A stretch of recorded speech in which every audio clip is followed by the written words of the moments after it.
السلام علیکم اسپریڈ اسلام کے ناظرین۔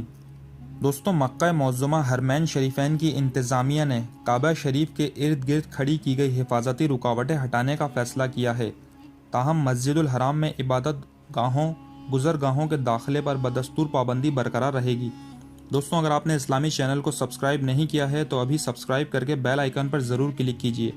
الحرمین شریفین کے انتظام و انصرام کے ذمہ دار جنرل پریزیڈنسی کے صدر شیخ عبد الرحمن السودیس نے جمعرات کو اس فیصلے کا اعلان کیا ہے اور کہا ہے کہ پورے رمضان کے دوران میں مسجد الحرام میں جراثیم کش اسپرے کا چھڑکاؤ اور صفائی کا عمل جاری رہے گا۔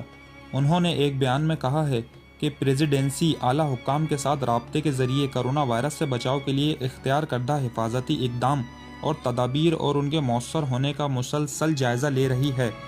اور ان کی بنیاد پر ہی رکاوٹیں ہٹانے کی ہدایت جاری کی گئی ہیں۔ دوستوں، اگر آپ نے چینل کو سبسکرائب نہیں کیا ہے تو چینل کو سبسکرائب کر کے بیل آئیکن پر ضرور کیجیے